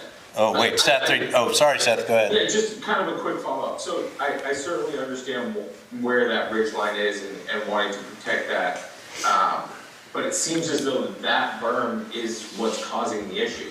If that berm didn't exist, then those downstream neighborhoods, particularly those that are on the north side of the river, there'd be no risk to them. So by having this berm there, and it was reinforced in 2021, a significant amount of sediment was taken out of the river right there and dumped onto that bank. That's what seems to be continuing to cause the issues that are arising downstream. And so by taking out little bits of berm in alternatives A and B, and maybe looking at other alternatives downstream, you're not fixing the root of the problem, you're just putting Band-Aids on it and hoping that that works, whereas the problem is what's upstream and why all that water that's coming down under Route 7, it hits that berm and it wants to go straight, and I understand natural form ways there, and I really liked alternative D where you're looking at, okay, this water's gonna come this way, we need to catch it to protect this business, because that seemed like that's the problem. The problem is that natural form way is there, and we need to figure out what to do to protect that business and the people that live down there, because the river's gonna come under Route 7 and it wants to go straight. And from what I've seen in the time that I've lived there, I've seen 3 major storms, and the river is gonna go through that thing. And if it doesn't, you're just gonna push the problem downstream to other people. So I understand you gotta choose who you protect and what you protect, but that's the issue. The issue is that berm right there. And by not addressing that as your primary cause of what's flooding further downstream near Richville Road, you're not addressing the problem, you're just So Seth, trying we to did, prevent. so we only presented the conceptual designs that we moved forward. We did actually investigate a design where we cut a portion of that berm and kind of leveled it off and created a little bit of a flood chute so that water could come out of there. The problems with that design is the shear stresses through there, so that's the capacity of the water to move material, made us concerned that under flood conditions, Bourne Brook would just blow out that entire berm, and you could, in a worst case scenario, have all of Bourne Brook heading towards natural form. And that would not be good. And then the other thing is that if we did try to regulate, if we were to be, the challenge is that when you cut into a berm with a, like we were talking about putting in like a channel into the berm. And the challenge, the secondary challenge with that is if we could control the shear stresses there, and if we could make that tough enough to resist Bourne Brook going through it, the flows that were coming out of it were too big. We'd have to make another river around natural form, and maybe not a river, but a small stream. And we were having difficulty at one point, Jordan, we had it up to 40 feet wide and like 5 feet deep trying to get water around natural form. And so I don't disagree with you, but we were really looking at the historical development and trying to protect everything in our abilities. Heidi. Thank you. Thanks, Seth. Heidi. I just have kind of a, I don't know if either of you can answer this, but in terms of maintenance, let's say we proceeded with one of these projects, can you give an estimate of maintenance, like based on the cost of the project, or is it not like the initial cost of the project, or is that not really even? So we've been having a lot of maintenance discussions with all of these projects. We were talking about like regular maintenance. If we were to do the 4-acre parcel, we were kind of hoping to really mimic an alluvial fan system and really let it deposit for a while. And so, Josh was talking about permitting and maintenance, and we were like, well, if it's 50 years, is that regular maintenance, or is that, on what time scale are we talking about maintenance? I can't say how long we could go because it really depends on the weather. It's going to be based on the storm events. Yeah. So that's why it's hard to predict. So I completely agree with Nikki. So in this area, we've had, since Irene, about a flood every 3 to 4 years that has filled up that channel. Right? So we had 2019, 2021, 2023. So 3 floods in 6 years about that have filled up that channel. Well, let's just say for argument's sake, we picked one of these options, and for both Rybrook and Bourne Brook, and invested the money in that option. Would a 50-year event or a 10-year event mean that we're back where we started, or are we hopeful that the maintenance is significantly less than the initial construction cost? Yeah.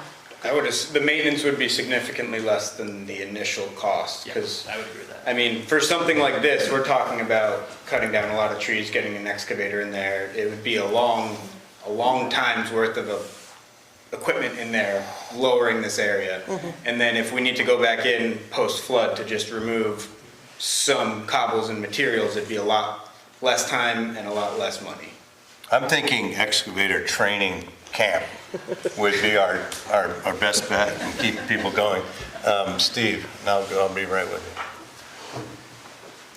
you. In fact, I've always wanted to learn how to use an excavator, so I volunteer. First of all, I want to thank you all. It's a nice job, and I've been pretty involved with much of this and been down on the site several times. And Josh, thank you for your work. I have some facts and questions, and I hope I'm not too rude about this, but these are the feelings that have been created throughout the process of flooding in this area. And I agree. I think there's a lot of possibilities here to happen. I think the state has avoided these areas financially and maintaining these areas for years, and it hasn't been done.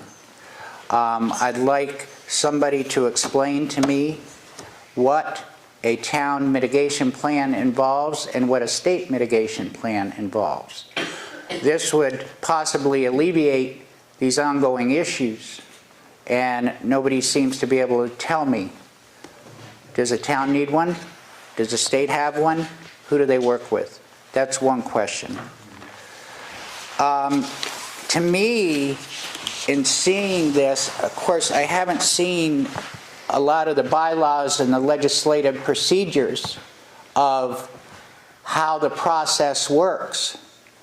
However, I will tell you that one Friday, the contractor was ready to go in down on Bourne Brook, and the environmental people stopped him because he was damaging the bat habitat. So he stopped and had to go back in on Monday. So my question is, and I'm an animal lover, but are we concentrating on the environment more so than we are the public residents? I have a problem with that, you know. And Josh, I know, has been doing a good job in trying to mitigate these things, but he's doing what he's told from Montpelier. And I think those decisions, are they going to approve this? The A&R or the DOT?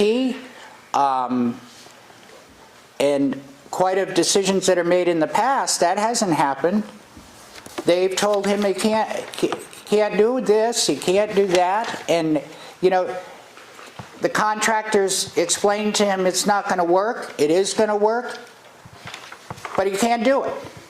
So it's going to happen again. Josh has told some of the residents down there it's definitely going to happen again, and you're going to end up paying for it. Well, the state claims they own the water and the residents own the land. I'll tell you, if I was a taxpayer and I was down on that river corridor, I certainly would tell the state, you better get your water off my land. You're claiming that. So financially, you're responsible for that. Not the taxpayer, not the residents. And this is what I got a letter back from Commissioner Kamen about the Hillvale project. And the state's the one that made the decision to push that water down into Hillvale. Now they want Hillvale people to plumb up the money, or the town. The select board really needs to put their foot down and say, hey, look, you know, I know you're up here explaining, well, there's this grant, there's that grant, there's this grant. Well, you know what? You go for a grant, the town's got to match it. Or effectively, there's town money. Now, I don't disagree that town taxpayer money shouldn't take care of some of this. But we do all these investigative things, but these landowners want results. And I'm not an engineer, But I'm telling you, you can see it visually, what's going on Bournebrook and Liebrook. Just take a walk up there. And particularly on Liebrook Road. As I explained to the select board last week. Take a ride up there at the end of Liebrook Road. Look at it. It's truly an embarrassment to the town. Because the state instructed the renovations of that property down on Richville Road to be done first before that property was addressed up there. So you ran out of money. So, now what do we do? My question would be, where do we go now? Do we go to the legislature? Do we go to the select board?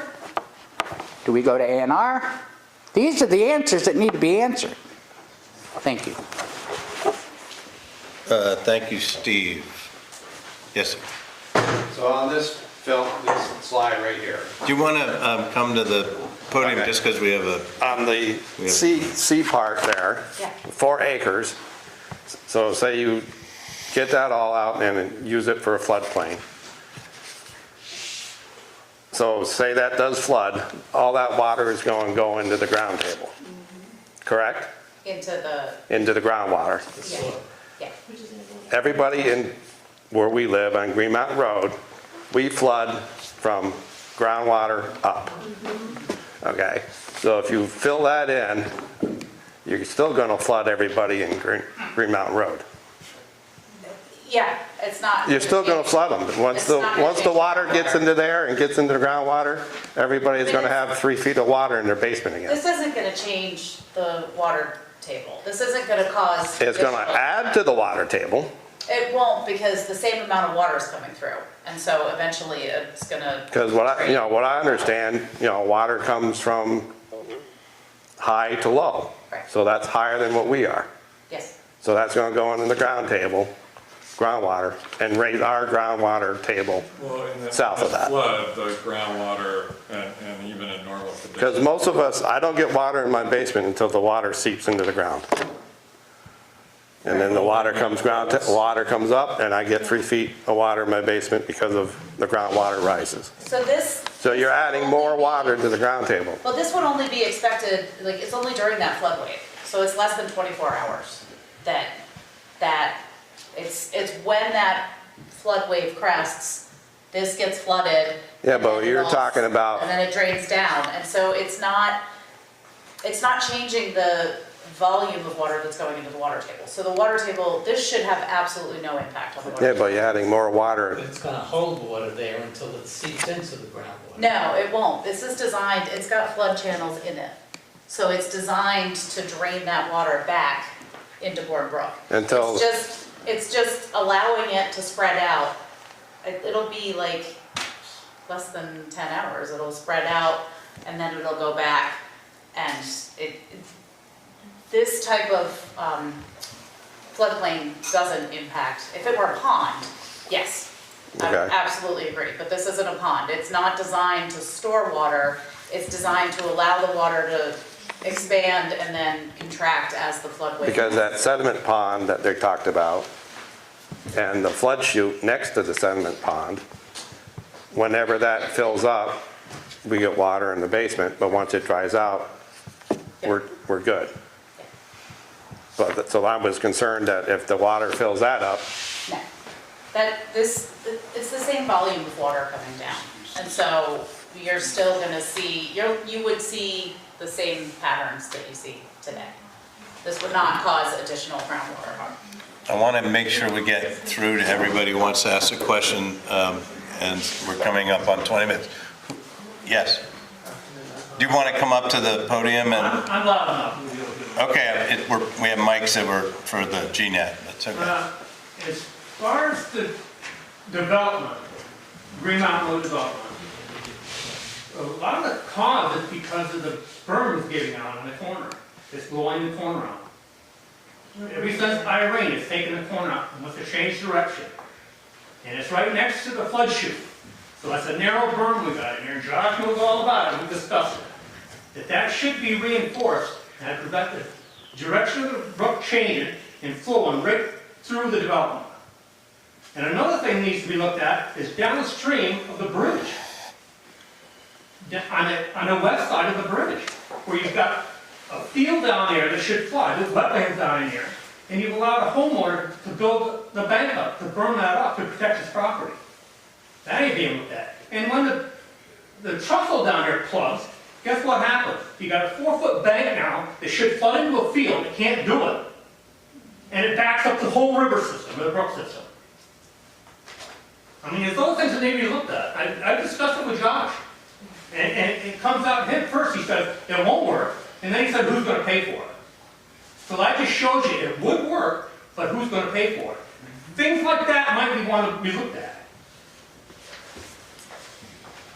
It's the bank itself. It's the bank that keeps blowing out every time. If that got fixed, it would not be a problem. And for... It wouldn't send 3 feet of water through that They development. would still get in their basement because it comes from the groundwater up. But it wouldn't come over and go around everybody's houses and put the road all over the place and stuff like that. There is a bank that is a problem. It blew out and it's never been properly fixed since. They don't want berms. But it's a riverbank. It's a river. She just said if she wants to protect birds, we don't flood out developments or houses. She just got to understand that 15 minutes ago. Berms or riverbank, whatever, but The bank and the berms ought to be protected.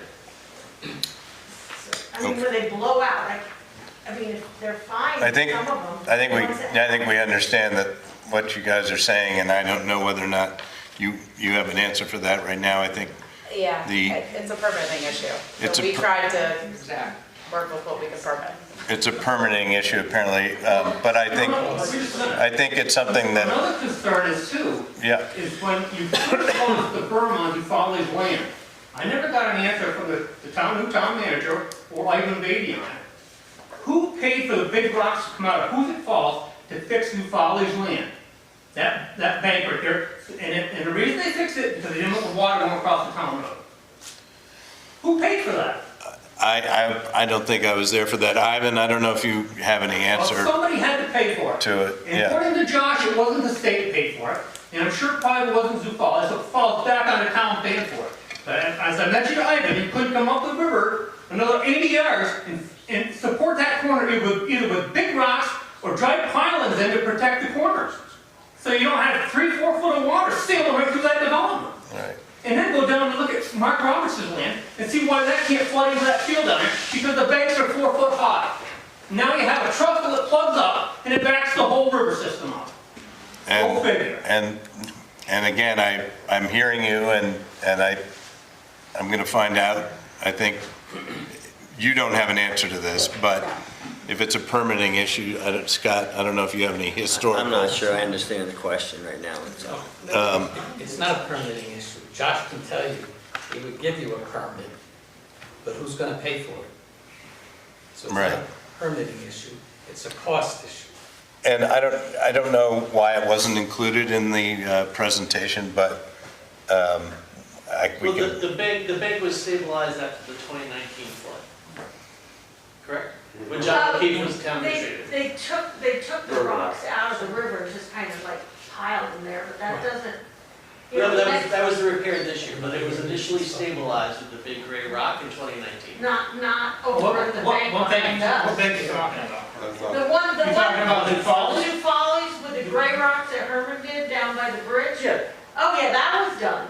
But we're talking about up right above it where it blew out. That was done with the big rocks, and I just asked the question, who paid for it? Oh, the flood chute. By the flood chute. The flood chute. In between the Yeah. flood chute and the river. I'm talking about, Like, that was repaired after. Yeah, it was. After this past flood event, and then the. No. Brent Herman disturbed it when they did the work, and then they restored it. No, but we're talking about Eufaula's land. With Yeah. the big rocks that came out of Hoosick Falls and Herman did the work there. not this time. Oh, right by Don Kennedy's. The first time They put the big around, rocks in. the first time around it was done properly. Then after this flood, half of them would disappear, and it was never repaired. Brent Herman just emergency dumped all the rocks that were in the stream along that bank, and nothing was ever done. You agreed it should be done. The excavators that were working there said, yes, that absolutely should be done, but we have no authorization to do it because nobody knows who's going to pay for it. There's no riprap there. All the big rocks are gone. Okay, so Ken's talking about. So separate issue than the presentation that's going on. So I mean, I think That's if the you want to area, venture that's from the area that we're talking about, where all the work was done. Well, So it was worthless if you don't fix the bank where the water keeps coming over.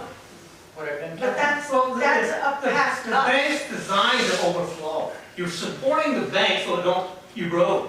But to allow it to flow, that's one thing. But to have that corner rip apart and want to change direction of the river, that should be reinforced, either with big, huge rocks or drive pylons in, like I said, and back it with big rocks. Because you got a narrow berm there, because you got a flood chute there. You ain't got a solid piece of land there to your road, you got a flood chute. I think what we have before us is this, all we have before us is the presentation we're working with. So let's try and remain calm. This is part of the presentation. This is part of it. And I'm gonna suggest that we take a look at this, Josh, we see whether or not this is something that can be incorporated into the future plan. If it's something that, I don't see any reason why we can't take a look at it. We're not gonna be making a decision tonight on any one of these plans. This is just the initial presentation. And I think common sense would prevail, I hope, as we go forward. Is there anybody else who wanted to speak on a topic we haven't discussed yet? And I'm a little bit curious about something about the can I ask a question? yeah, So basically, the water that came along that washed out the access to the airport, that comes along that way and took out the road there, that is that managed at all? Like how that comes from the brook to that side? So there's nothing that's like controlling how much comes that way versus the other way. And I thought that was part of your idea, like option D or whatever, was to have a way to engineer that so that maybe like it's controlled how much comes that way. With doing this stuff that makes it, that lets it flood or whatever on the other side, but is there a way to control, like, so it can help the other side? It can actually be like, maybe not the 4 foot deep and 40 feet wide thing that you're talking about, but something that's small and managed. We did, we looked at cutting that berm, the berm up in this area, so that we could capture some of that flow. And we just decided that that was too risky. Because like we've talked way back at the beginning, and this is kind of worst case scenario, but that's how we think when we're designing things. We don't want to create a worst case scenario. We're in a situation where we've got the alluvial fan, and the river here has deposited a lot, and we know from what we saw that a lot of these structures are below the river elevation. What really concerned us is if we were to try even to just do a small hole in this berm, we were just afraid we weren't going to be able to control it and that the river may just choose the easier route. So when the water comes that way, it's coming, where is it coming from on the berm? Is it coming from, is it around that side of it? Is that? Yeah, it's coming down through here, and then it gets burned up towards this direction, and then it... But it looks like there's water coming from both sides, right? It broke through right about where her hand is. Yeah, this And that's what is a broke traditional place where it does, this is a traditional flood chute, where it does actually break through, and it does overtop a little bit of this berm. And that's some of the water that comes in. The bulk of the water comes in this area. You can actually see trees, like if you walk, I imagine it's still like that today. You can see trees pushed up against, like you could see trees were pushed up against other trees as part of the flood water that was coming out right here. So most of the water was coming through that far right, not closer to the building, like. Most of the water was coming through here. And that water was coming around that side as well. So That they were water joining comes- together. Yeah, it comes. But that's where the bulk of it was coming from, where the dark. Yeah, there's a small amount that leaks out right here, but that's pretty minimal compared to this section right here. And so we were hoping by the 4-acre plan to capture this and let it spread out up in this area. So I think your question really is, we did think about that in terms of engineering purposefully kicking more water that way, so less water has to go all the way around. And that was what we landed on as being a very risky situation to do. You know, we would have a catastrophic failure if the whole river goes that way. So that's why we pivoted on that alternative D and then really just said, okay, well, what if we put in that bypass swale for water that is making it there regardless, not adding more water going towards natural form, but capturing what's already going there. So. And even trying to engineer a solution where you've got like 20% of the water going through there, or 30% to alleviate some of the floodwaters going down towards the neighborhood, it's got nowhere to go. It goes into a gravel pit, then it's got to cross Ridgeville Road and a railroad before it can get to the backfill. So it's a really thorny situation down there about how, you know, where that water would safely get back to a floodplain, a real floodplain. I'm going to end the question period because we're not going to make any decisions on this tonight, and I really appreciate the presentation and all the work you guys did for this. Thank you very much. And the reason is we're up against it time-wise, and we have some items to address. But I appreciate everybody's question. I hope we, by and large, got to most of the answers, but we're going to be, I'm sorry? Ask a lot more about the rest of the process. Where do we go from here? What is the rest of the process? Scott, where do we go from here? I don't know. I mean, there's a presentation, we've got results, and we've got some alternative plans. We can look at that further down the road and possibly apply for some more NRCS funding or something like that. Right. Shouldn't be looked at, this needs to be addressed, it's putting it off. I don't think we're going to be putting it off. And we're going into budget meetings, so I think it probably will come up in relation to the budget and will be, I think Ivan would agree, I'm sitting in for Ivan right now, but I think we'll want to address it in subsequent meetings right away. And Well, this is the first time we've had this And this is the first time we've presentation, had so, I this mean, presentation. This is the pen to the paper. The problem has existed for months. yeah, I think, All through the spring and summer. yeah, I think we know. for a year, so. Well, And it's happening all across the state, and I bet you everybody else is coping with this also. But thank you, everybody. Thank you very much for your presentation. I really appreciate it. Yeah, And, thank you for having us, everybody. And I'm sure we'll be in touch. Hopefully have you back. We've got some other items to take care of. Number 7 on our agenda, town manager updates. Scott, hit it. Okay, there's one that's not on your agenda, but it's an informational update. We have a program right now that we're working with the state on. It's called the Low-Income Household Water Assistance Program. It's a limited federally funded emergency assistance program. It's to help people that are in arrears on their water bill. Yeah. And so we've got the... I'm going to ask that everybody take their conversations outside the meeting room, please. Thank you.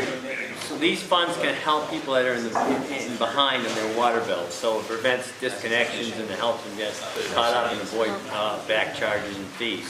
So we've started enlisting people in this program, and we're trying to get the word out a little bit about that. So if you know of anybody or if they hear about this through the video tonight, please contact the town office. Can we do a Facebook post on that too? Oh, absolutely. Yeah. And then get it up on the website, and that'd be great. Can I also suggest reaching out to the Manchester Community Library and letting them know about it, because they seem to have a network of ways to get in touch with people. Okay, yeah. We're talking about water and sewer now. Just water assistance program. Water assistance program Yeah, for people behind on who your are water behind bills. on their water bills. Yeah, On their water bill. correct. Well, it's one bill. And we have, people who are behind, and we have a program now to help.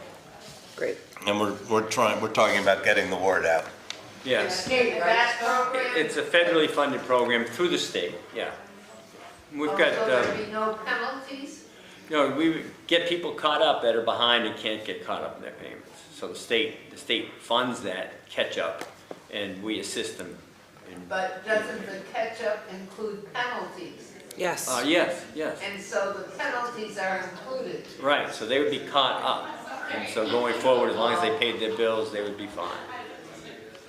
And we'll have more information on on the website and on Facebook, and Yeah, hopefully it's the on the library. website now, but we will. It's on the website, Get it okay. on Facebook for you. All right, great.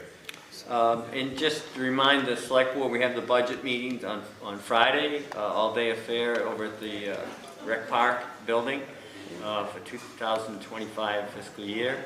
And then just the screening committee is working tomorrow to place the planning commission, the open seat in the planning commission. We have, I think, 6 applicants for that now, so. We're looking forward to it. And one final note, kind of a side note, we had planned at the end of, on Friday night, have a little Christmas gathering, and we were talking more about it. It seems like everybody might be burnt out after the day of budget discussions, and we're hoping to maybe slide it to the following Friday. Did you hear me talk about it? Move it. No, but you weren't the only one. So. I was like, there's a 0% chance I'm making it to that. There's just- That's what we were thinking, it would kind of kill it. Yeah. So if you don't mind, we'll just slide Moving it to the 15th. following Friday. Okay, good. That seems to make sense. That's all I have.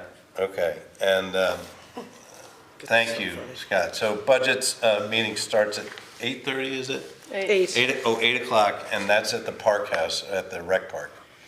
And it's an all-day event. Any other business from the select board members? No. I would only say that we had 2 successful events in town. One was the tree lighting, and Elf Scott did a beautiful job. And I also commend the town and the police, the fire, and departments who helped. Everybody really pitched in on that. And then we had a hugely successful tractor parade with 36 or something tractors or various vehicles. And that was great. It was a lot of fun. And somebody said they thought there were thousands. Definitely. It was Oh, amazing. God, at least, Thousands of people. It was amazing. So I see that going, that's going to grow and grow, so that's great. That was all I wanted to say. Can I have one quick thing to Yes. ask?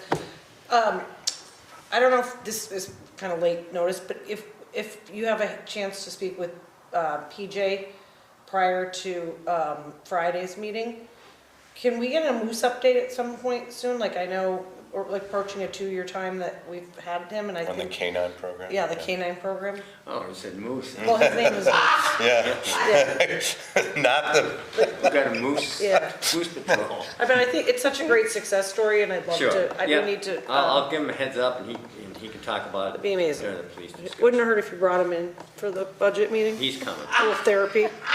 Oh, the moose? The dog. Oh, that's not a bad idea. I know. I need case it goes therapy long, already. we can- Yeah.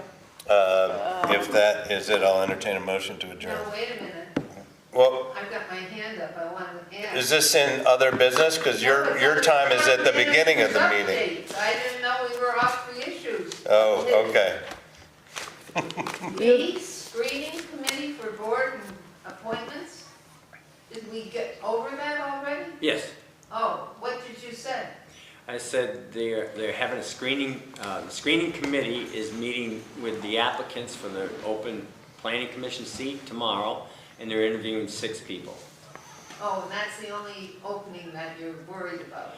That's right. Okay, thank you. Although if anybody who does come to those, or is interested and they're not selected for the planning commission, they may be Yeah. offered another position on another board, Right. if there are any. Yeah, energy committee has openings, and possibly the DAB might have one open. Okay, I'm just one position open. On the Is that correct? planning Yes. commission. I believe, that's right. yeah. Yes, yeah. and with that, if Move there- to adjourn.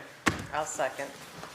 moved and seconded, and that's a non-debatable motion. We are adjourned. Thank you, everybody. Ta-da.